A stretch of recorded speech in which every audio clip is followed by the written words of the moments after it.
everybody.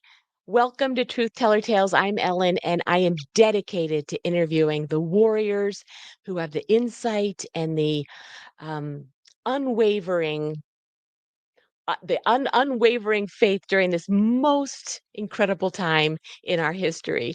I believe that their stories are so important to be told because I think that they will be studied and remembered for generations to come.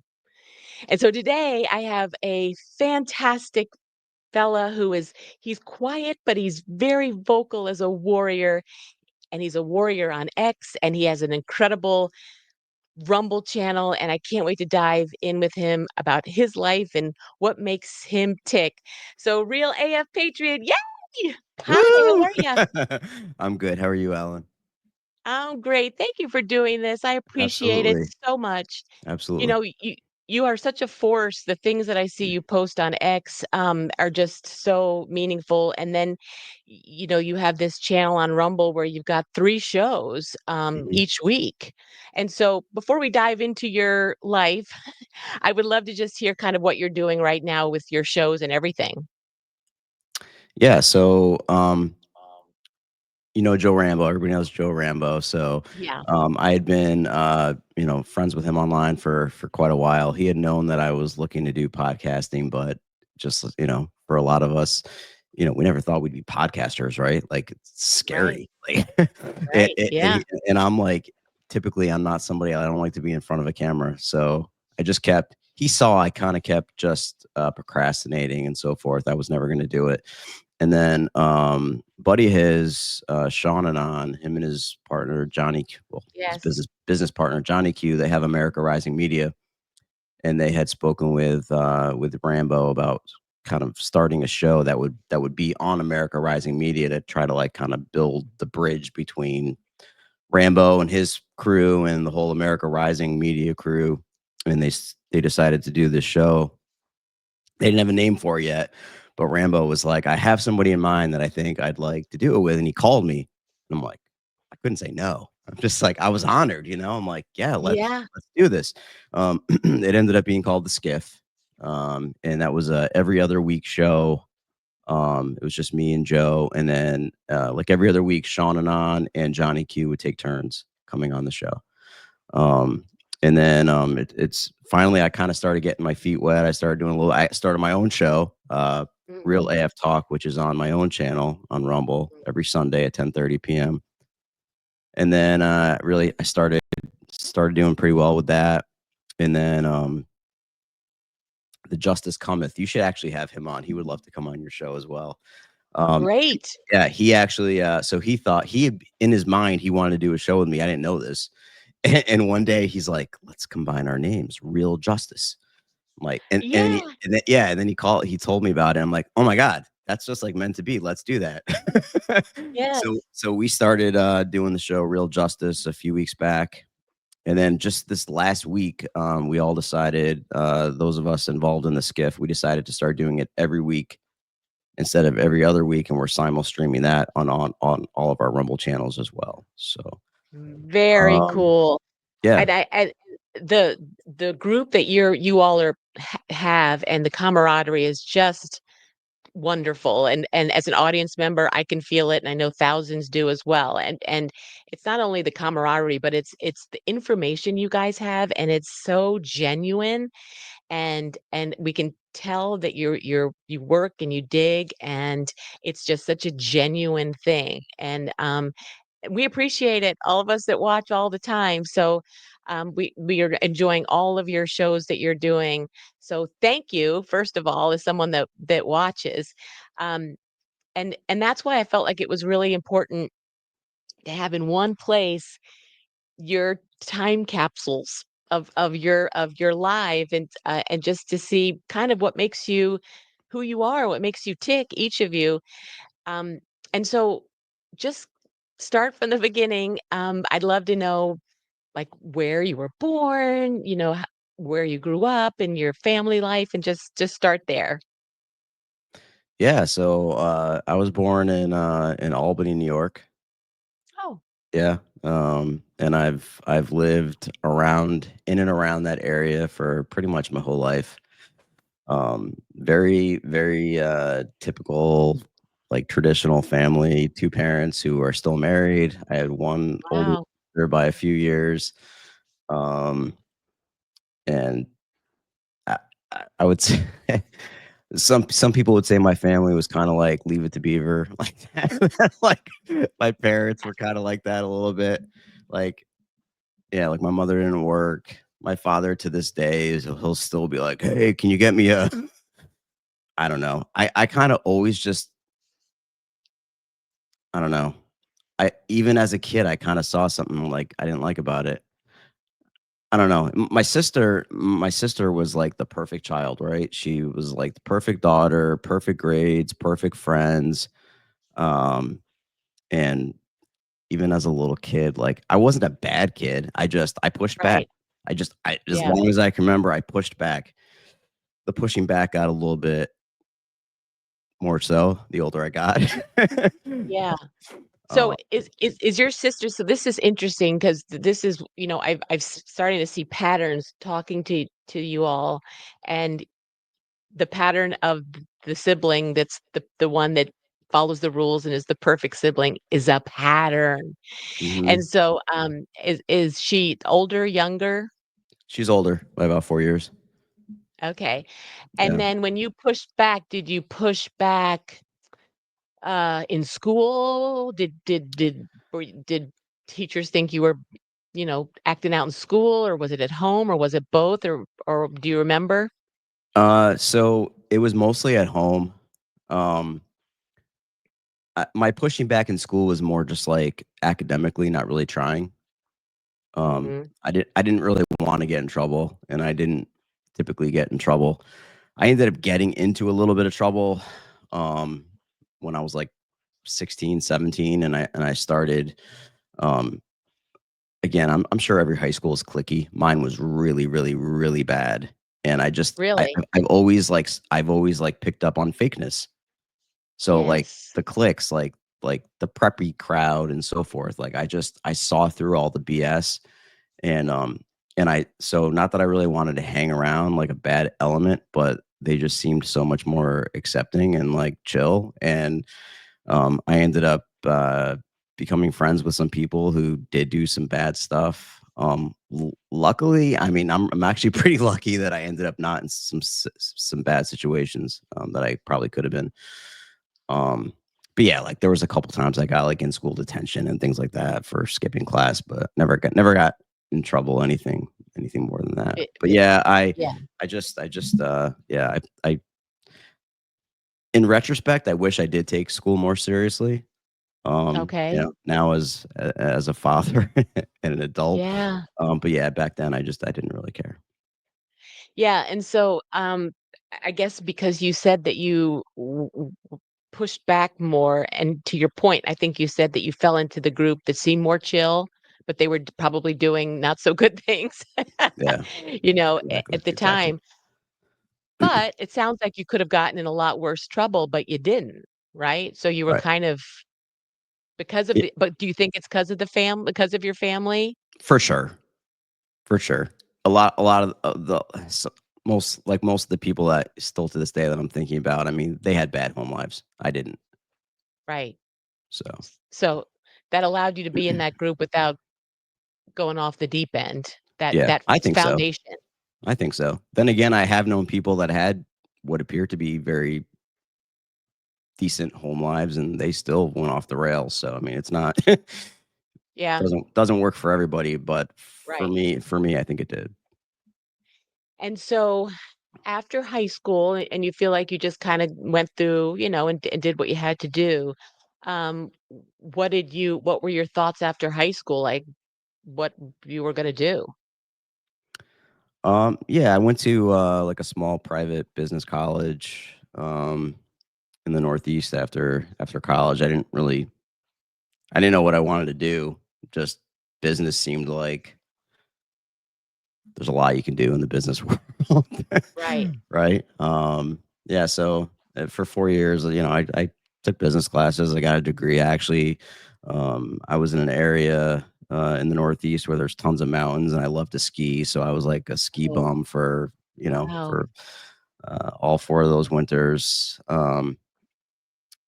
After college, I kinda bounced around a little bit till I finally ended up in the family business, which was insurance. Oh, Yeah. Yeah, my father was an insurance agent. He had an agency ever since I was a little guy. He used to always talk about me working for him, and I'm like, "No." And, I just because I didn't really know what I wanted to do, I kept bouncing around, like I said, from job to job, and right. then finally he was like, why don't you work for me for a little bit?" And so I did, and I actually started to, like, really like the industry, but my dad and we fought like crazy. Like, I don't think he wanted me around much longer. I didn't wanna be around much longer. He felt like I was taking advantage of him. I felt like he was taking advantage of me, and, Interesting. yeah, somebody within the industry, took a liking to me. They saw that I was a real sales guy. I was, like, bringing huge production to his agency that he hadn't had in a while, and they asked me if I wanted to start my own agency, which I did. Now that was for a specific company, Wow. like one my father he wasn't a broker. He was like, it wasn't State Farm, but let's just say he was a State Farm agent. It was something like that. Right. So I started my own agency, um, and I did that for like 5 or 6 years, and then again, I always see, like, the BS, right? So I Yeah. noticed, as an agent, they don't care about the agent. They really don't. Most of them, they don't care about the customers either. They care about, like, the bottom line, and I felt like, if somebody's rates went up, for example, there's nothing I could do about it. Like, so I ended up selling it and starting over as a broker where I could work for, have a bunch of different companies at my disposal. Um, So and let to me this a so that I understand what you did, because I wanna understand this. So you worked for your dad, and then, obviously, sometimes that doesn't work with family. So you got your own, but it was just one agency, right, that you were in charge, Yeah, and I own my own agency, but I was only affiliated with one company. one company, right, Yep. So I and sold it back to the company and I started over, as basically independent to where and okay, then I could be contracted with a bunch of different companies where I felt like I could really help people a lot better. And to this day, I still gotcha, do that. I still do that. That's okay. my regular job. Well, I wanna go back to, though, when you were still so when you worked for the one agency and you said, because you touched on about you saw the BS. So did you feel like you could see things, and but there was nothing you could do about it? And did did because you said growing up you were the guy that pushed back, right? And Yes. so did you push back at that, or because it was your job, you felt it would easier just to go on your own? What was your thought process when you were there?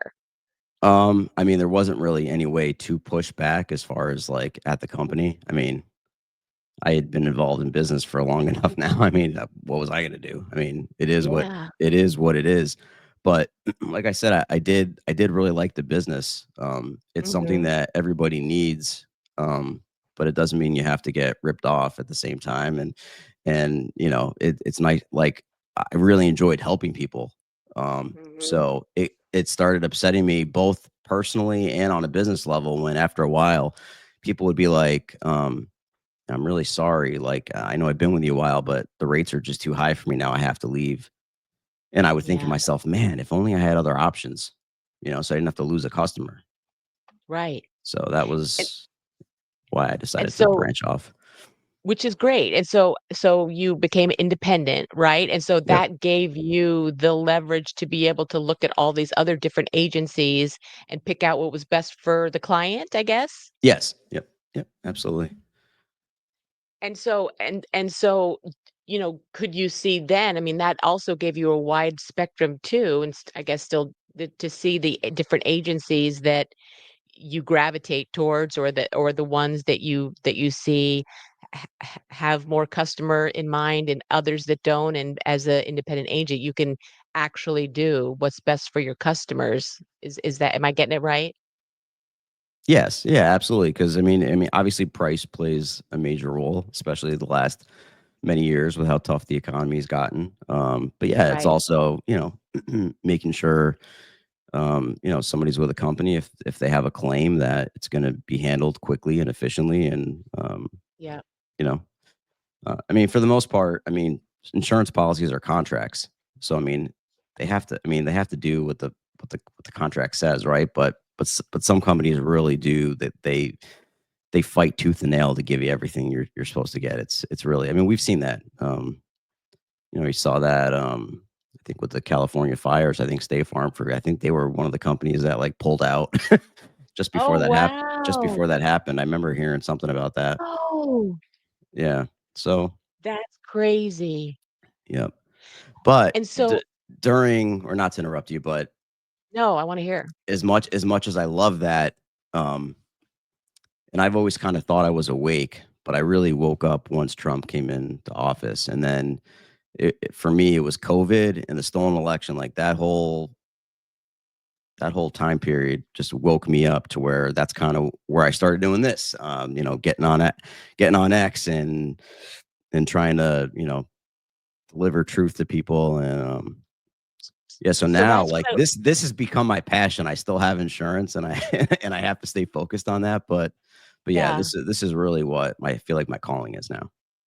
So that's so interesting to me because so you're a young fella and you have a stable home and Yeah. you went to business, got a degree in business, went and learned your dad's business and then um followed it in a way that gave you a little bit of autonomy and you could make some of your own decisions, but still in a regular safe environment. And so I but you were always the guy that pushed back. Obviously, you weren't willing to just stay in one place. You had to make it work for you. Right. Um, and so where in that, and you touched on it, but what specifically, if you remember, started you going down that road of wait, what is happening here? What really started that journey for you? As far as, like, in this truth movement, Yes. yeah. Yeah, I mean, like I just touched on, I mean, it was, when Trump came on the scene. um Actually, let me go back a little bit. So, I told you I'm from New York. My parents are Democrats. They were Oh, raised wow. they were raised Democrats, but, like, at the same time, I didn't grow up, like, I would say, I wasn't in a political family. Like, my parents, like, we never talked politics at the dinner table. They are of this generation where, like, it's been programmed that they are Democrat, they vote Democrat, but if you really it wasn't until I got older, when you push back on them on certain issues, they don't know anything. They, you know what I mean? They literally know what they're told. And Yeah.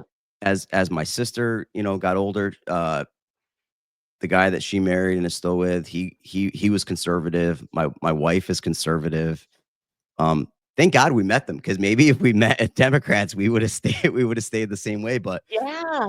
yeah, like, when I met my wife, Bill O'Reilly was big at that time. Like, she would always watch Bill O'Reilly at night, and so she's watching, so I had to start watching Bill O'Reilly at night.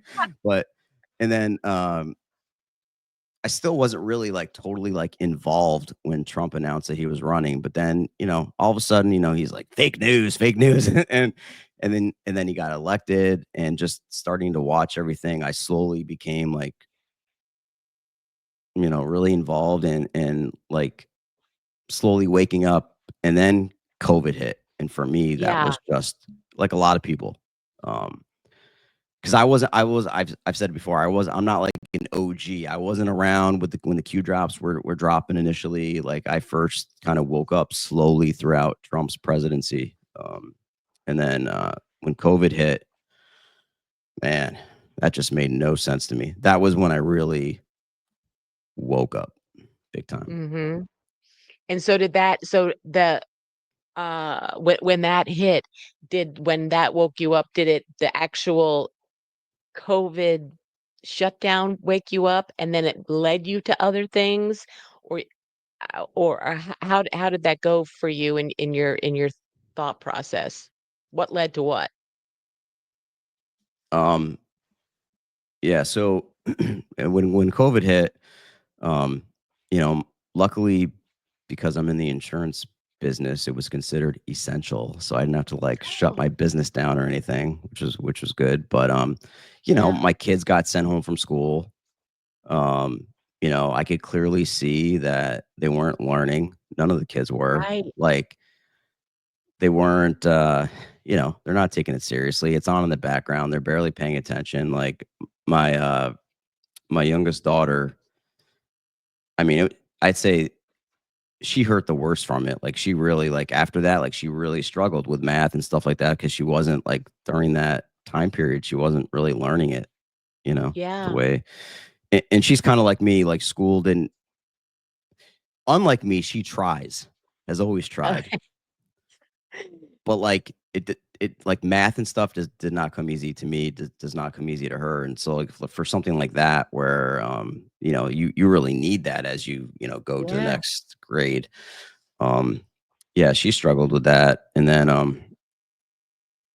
the whole thing with masks and everything, the 6 feet apart. I mean, yeah. I saw it all through that, and I suffer from depression and anxiety, and just just putting a mask on, like I would start, like I could barely breathe. Right. I got so mad. I got madder and madder as time. I mean, literally, we all saw it, driving and seeing people in their car with a mask on by themselves and gloves. Like, what are Yeah, you doing? It just yeah. and Nuts. that yeah. And then when Trump started saying they were going to steal the election, and then that was so it was from COVID to the election, and then I found Q. I found Well, Q. Yeah. before you get there, but something you just touched on, you said you had depression and anxiety. Did that happen when you were younger? Because that's the other thing that I'm finding. I had anxieties as a kid, and I'm finding that it's a pattern. And so I'm curious to know when that happened to you, when you understood that happened. Yeah. I think I definitely had anxiety and depression as a kid, but totally undiagnosed. Ri- I didn't get diagnosed with any of that until probably my mid to late 20s. Oh, Um, wow. yeah. So I mean, I was on medication, and I did a show with this with BB McGuire about this. I've been trying to get off of like SSRIs. It's not easy. But yeah, so I was already dealing with it, managing it the best that I could. But it got a lot worse with COVID and Wow. the stolen election. Just feeling like I'm living in this like fake world where like how does half the country like not see what I'm seeing? Like Right. especially living in a blue state. I mean, Yes. oof. And how did you, and obviously your wife was could see it too, but how was that going out and living your life and then with the kids and everything? Because up in the area where you are, I guess you are surrounded by people that couldn't see it. So how was that? Mhm. Um, I mean, they could do a whole show on this. I've touched on it on one of my shows before. I didn't do well. I went into a downward spiral. Um, I ended up being convinced that all of a sudden my marriage was bad. I ended up my wife and I separated. Um, Wow. all me, not her. Um, luckily, I would say my wife's always right, right? And she begged me like, let's not like do a divorce right away. Let's just like get an apartment, like she was convinced that I would come back, and I was like, I'm not gonna come back. Blah, blah. And honestly, I'm so stubborn. I was probably living on my own for like a month, and I probably wanted to come back, and it ended up being 7 months. Um, Wow. but so anyway, I put her through hell. I put my kids through hell, and that's now something like I'm still really dealing with the aftermath of what I did. Um, they've forgiven me, but I haven't forgiven myself for it yet. Oh, It's rough. Um, yeah. So yeah, so I mean, we've been back together now for a few. I guess it's a few years. I mean, the good thing is, as far as our marriage has never been better. Um, so that I mean, that was a blessing. Um, Right. And so let me ask you but this. And so, I know you say you don't forgive yourself, but don't you think maybe you had to go through something like that to come out the other end into where you are now? yes, but it's just tough that they had to be collateral damage, you know? Yeah, yeah, yeah. Yes. But I'm sure every day you're making up for it by who you are now, Yes, for you sure. know? I'm definitely trying to. Um, yeah, it's just that's tough. Yeah. It's tough. And so, but I do think, and that's the other thing that I'm finding real is that you know, everything that is part of our journey is for a reason. Everything. Everything in our book it is for a reason. And even though, there are certain things that we all feel bad about and things, I think we have to go through it in order to make us where we are right now. And I've heard nothing but wonderful things about you. And to me, just watching you on your shows, you just have a sense of peace about you, and calmness. And I don't know, maybe that couldn't have happened without you going through what you did. But I think you people during that time, it was the epitome of insanity, and everybody reacted in the worst way possible, um, because it was just the epitome of insanity, and it was such a psyop at that time.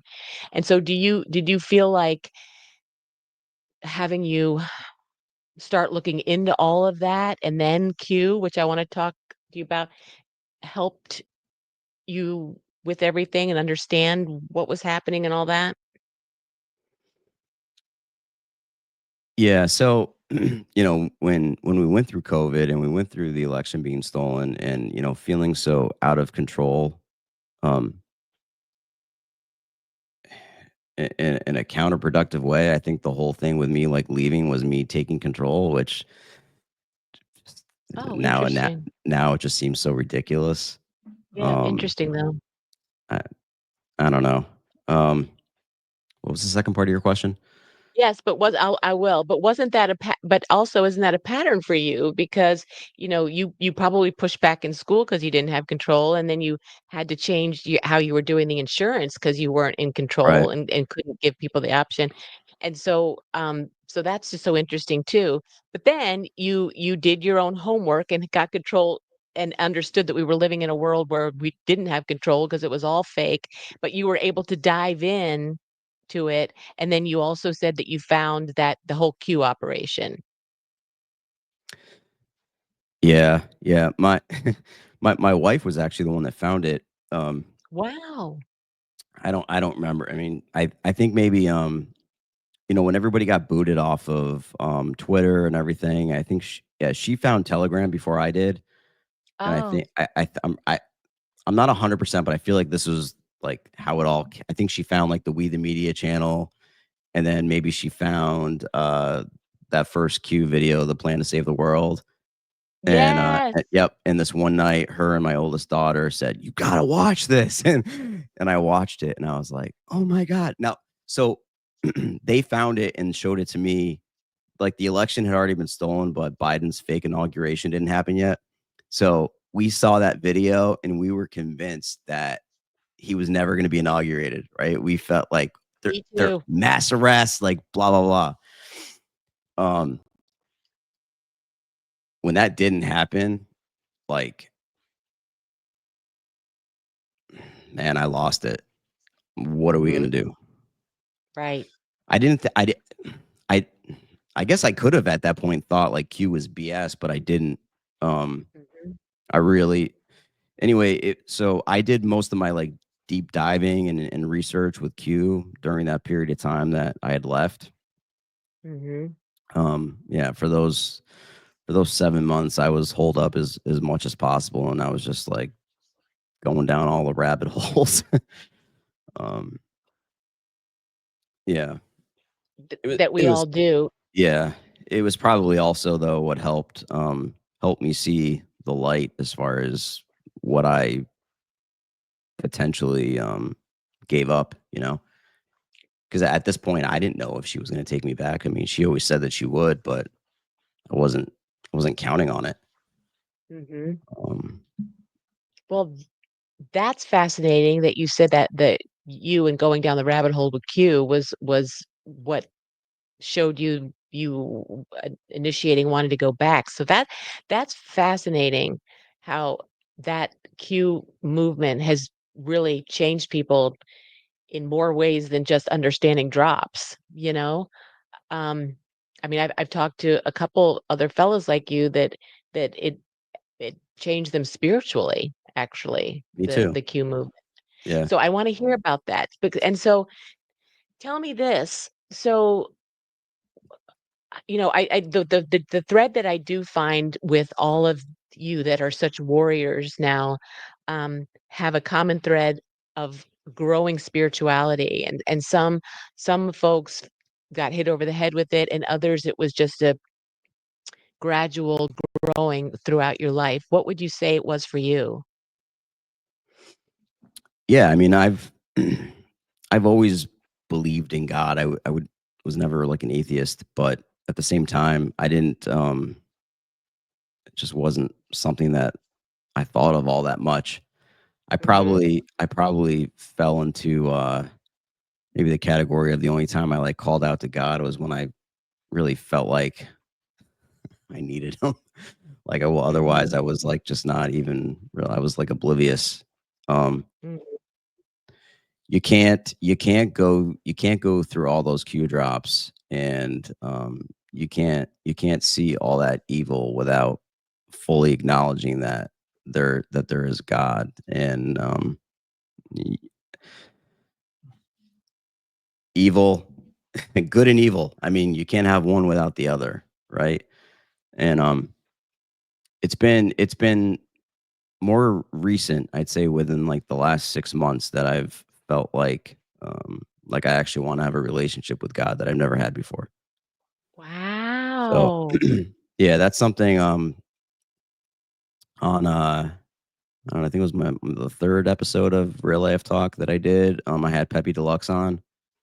Um, Mhm, him and he's a very, God-driven individual, and, he's kinda been, behind the scenes kinda, mentoring me a little bit with that. mhm. Um, so yeah. So, with those mentors and with kind of with the drops and with the momentum of good and evil kind of that kind of perpetuated that you wanting to have that relationship with God more and more sounds like. Yeah. Yeah, for sure. And what I think is so cool, is obviously that's a common thread, but I just sense a feeling of peace about you, just a peacefulness, which I feel comes with having a better knowledge and a knowing of God and the bigger picture, you know? Um, and I'm sure your family feels that too. Um, and so I wanna we could talk about your family too, and first of all, how are your kids now and your daughter after going through all that? Have they now that they're back in the swing of things for a while? Yeah, yeah, they're all college age. It's I so my daughter, my oldest 2 children are technically my stepchildren, but, they're very much my children. But, Uh-huh. my youngest, that I had with my wife, she was the only one that was still in high school at the time. Okay. So I knew it was gonna be tough for her when I left, but I for whatever reason, I didn't think it was gonna affect the other 2. I mean, they still had their biological father very much in their life as well, and they were already, like, out of the house, they were in college, and, Right. um, they were, like, destroyed. Like, Wow. um, that kinda took me by surprise. Um, I mean, they're all doing much better. Mhm. But to this, it was funny. Just like last, I think it was like last week, my wife was talking to me about. She's like, I really feel like you need to talk to the kids, maybe even individually, about the whole thing when you left and came back. And I'm like, it's years ago now. Like, what are you talking about? She's like, they say things once in a while. I'm like, what? I guess they still have unanswered questions that I just didn't even realize because they seem good. But I guess we still have some Wow. more talking to do. Yes. You know? But yes, but I think you're at the place to do it now. Yeah, I can see it yeah, in you, yeah. which is just so awesome. And so do they all know your passion project that you have They do on now. the side of your job? Yeah, They do? yeah. They no, they do now. It's once I started the podcast, I couldn't really hide it anymore. Yeah. Um, like when they all came home, like the first time, like from a college break, and like they like so I work from home. I never used to, but I actually do work from home now with my insurance business. But so now it's like part office, part podcast studio. They came in, they saw the equipment. They're like, "What is going on here?" Like, Yeah, I bet. I used to work off a laptop. Now I've got three huge monitors on my desk. I've got the camera, the microphone, lighting. What is going on here? Like, and they laughed. They laughed at first, um, which was to be expected. But no, no, they think it's kind of cool now. I haven't like told anybody. I haven't told like my parents, my sister, like nobody else in the family knows. I don't know, 'cause I just feel like they won't get it. Well, that's so interesting, but that's hilarious. I could just picture them coming in and seeing your monitors and lights and camera and everything. That's hilarious. Yeah, And my daughter comes in and she's like, "Bro, what is going on here?" It's funny. I love that. That is too funny. Oh my goodness. And so th the kids, the college age and kids, do they are they at a point, I mean, I'm sure at that time in their lives, they're just so busy and into what they're doing, but do they question what your podcast about, or do they understand what you're doing and what you're digging into? Oh, yeah. Yeah, no, they know, they know. Yeah, no, what's kinda cool is I would say, all of them when they left for college, most of them, I'd say most of them, it's only 3, feels like a village sometimes, but, they they, um, they didn't really care much about politics. Our oldest, um, who actually now is in, naturopathic medical school. She's gonna be a Oh, naturopathic cool. doctor, which I feel like is the wave of the future. Um, Yes. she was always the one that kind of, saw stuff that a lot of kids her age didn't see. Like, she knew the election was stolen and all that stuff, but at the same time, she didn't really wanna talk about it with anybody, like, especially, like, there's kids in college and such. But, the other 2, like, they could care less. And, I remember, like, before the last election, they were like, "Trump's gonna win, right?" They literally went from, like, not caring to, "Oh my god, he's gotta win, right? He's gonna win, right?" So yeah, and, like, they woke up on their own while being in, like, liberal arts colleges. Um, Wow, how yeah, that's rare. yeah, How cool is that? Thanks to their dad, feel like, and their mom, because you have to have that background. I felt the same way trying to fight that with my kids through college. And yeah, so I just have a question, one last, 'cause I'm thinking about, so your Democrat parents, yep, um, are they still Democrats? Do you talk about it, or yeah, no, they're, um, you hear awful stories about, like, luckily, my parents they're very warm people, they're good people, they're just brainwashed. But, like, yes. we never fought about it. Um, Mhm. in the beginning, I tried to wake them up for years, and it was like, it just wasn't gonna go anywhere. Like I said, we didn't fight about it. Right. They got annoyed with me, I got annoyed with them, but it, like, never turned into a fight. But yeah, to the I mean, even, like, it must have been around the election. Yeah, maybe it was before the election. I was like, you know so my sister has 3 older children as well. So I was like, the fact that both your kids are Trump supporters, and we're not racist, right? Like me, we're not racist. They're like, no, no, of course you're not. And all 6 of your grandkids also are Trump supporters. Like, doesn't that make you think for a second that maybe they're lying to you? Like, right? Like, doesn't that seem? And they can't answer the question. They're just like, we just don't like him. I don't know if they told me the You're truth. They said that they didn't vote, which I was happy that they didn't vote rather than voting for Kamala Harris. But yeah, they're still brainwashed. I say it all the time. The people that are still brainwashed, I feel like they're not going to wake up until those that put them to sleep wake them up. Oh, I love that. Say that again because that's so profound. I They're feel not like, gonna wake yeah, up. I feel like the people that are still asleep at this Right. point, they're not going to wake up until the people who put them to sleep wake them up. And I think that that's a huge reason why, because I believe we are in full control of the media and all the messaging, right? We see that so much. I feel like we see that the most with CNN. The fact that Mhm. Scott Jennings has been allowed to be on that show like every day, waking people up, and we see it on other shows. Like Bill Maher is always like, Mhm. not always, but he says the perfect things at the perfect time, and I think he's being made to say those things. But yeah, I feel like it's all leading to eventually they're not going to have any way to spin it. They're going to be forced to tell the truth, and then hopefully a bunch of the people that are still sleeping will wake up. I think there will still be some people who still won't wake up.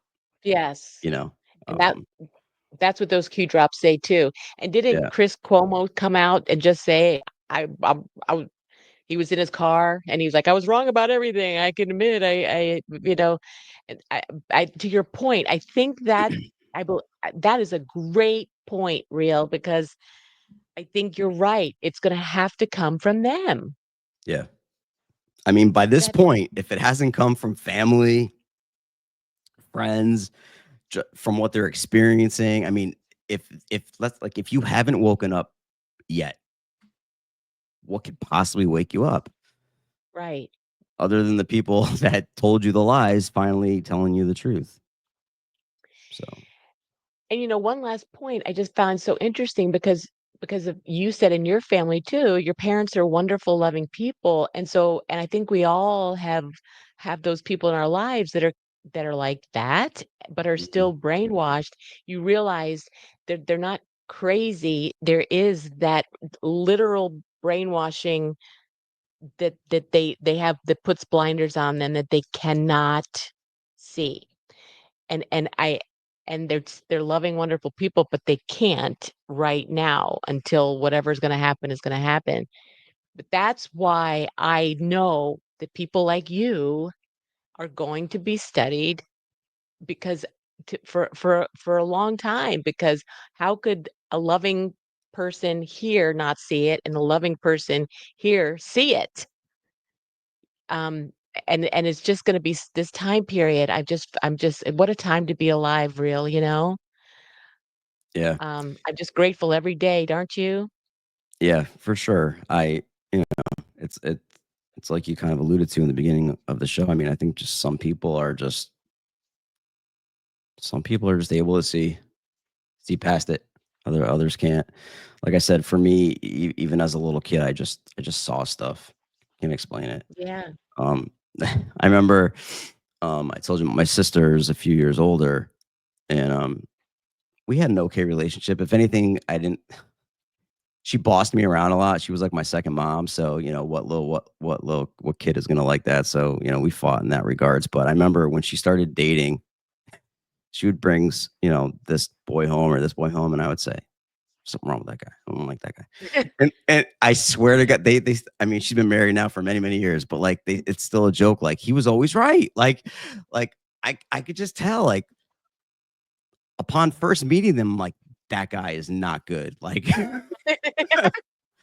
I just and I'm like that with my daughters. Like my youngest, like her first serious relationship, I was like telling my wife, I'm like, that guy's a player. Like I that kid is a player, and it sucks when you see like, and he did. He hurt my daughter, and I tried, like, Oh, I tried for like, finally, she just like, she got smart, but yeah, yes, it's funny how you can just see things and it's that pattern throughout your whole life. And I have to say that pattern is making you who you are today as a husband, a dad, and bro, a great podcaster, as your thank you. daughter would say. Yeah, it's also like I was a bit of a bullshitter, growing up, um, especially like with the parents and stuff, and it's Yeah. like that saying, "Don't bullshit a bullshitter." Like I see the bullshit. Yes. Don't like, Yes. yeah, our middle child, who's now a college graduate, who still is living at home without a job, like, he gaslights my wife all the time. I'm like, "Whoops." Um, like, months ago, I was like, "Honey, he's not looking hard for a job." I She's like, he is, I'm like, "He's not." I'm like, "He's really not." Like, he had it in his mind, he was gonna take the summer off. He knew it was, like, his last summer, but, and I'm like, and I would talk to him, I was like, "Okay, I get you wanna have, like, one last summer, and I don't agree with it, but whatever, but don't you think, like, to have your last summer, though, you still have to look for the job for when the summer's over," you know? We went from empty nest to now he's home, and I know it's not gonna be forever, but it it feels like it's forever because he's, like, one of those kids, like, when he's home, like, he's a mess. He's a mess, and Yeah. ugh, Yes. You know, it's just so interesting too, because you were talking about your wife is the one that really showed you Bill O'Reilly and all this other stuff and yeah, could see it. But it's we all have, even because it's her child, she doesn't want to see, even that what you see. We all of us have sections that we just are little our blinders are on, yeah, all of us. It's just, and some are just much bigger than others. It's just so interesting when you really dive into the psychology of what we've been living through. It's just, and everyday life, it's just it's fascinating to me. um and I want to thank you for being on this podcast, because I just think your story, all of your stories are so important, and you're just such a good guy from a good home, but you just had those traits in you that allowed you to see the bullshit and allowed you to be where you are now, and it is your passion, and I get it. And it is such a passion to uncover and find the truth, and it is what's real, and it's amazing. So thank you for doing what you're doing, first of all, and for being on the show with me, because it really means the world to me. And just keep doing what you're doing there yeah. too. Well, no, thank you for having me, but also, and I told you pre-show, like, I just recently found out about you. I mean, I know this is kind of a newer show for you, but, yeah, I just found out, like, a week ago. It was actually BB McGuire that contacted me. I don't know if you had tried contacting me before that, but I was like, "Yeah, absolutely, I'll definitely go on." And then I watched a couple of your shows, and I think what you're doing specifically is amazing. I don't really think there's anybody out there that's doing it like you're doing it. So yeah, I would love to have you on my show maybe in September. I'm booked up for the rest of the month, but yeah, we'll are what time zone are you in? East Coast, Oh, I same like am. me. Same like me. Yeah. So Yes. my And so Sunday night show is a 10:30 p.m. show, so I don't know if you're I up can that do late, it. I but stay up yeah. late. I stay up late, I But can do yeah. it, and I Yeah. just interviewed BB, and she is a wonderful soul, and I admire her too, and, I can't wait to get all your friends and those guys that I respect so much on, and to talk, so I appreciate you so much, and I would love to be, on your program any old time, and know that I think the world of you, and what you're doing, and just keep going, okay? Yeah, absolutely. Yeah, I saw you just did one with DC Lidstone. He's on my show tomorrow night. Yeah? So Oh, yeah, good. He was yeah. cool. Yeah, he's a cool guy.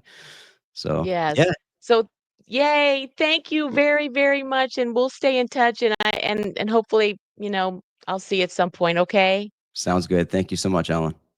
All right, take care. It was All right. so great You talking too. to you. All Yep, right, you too. bye.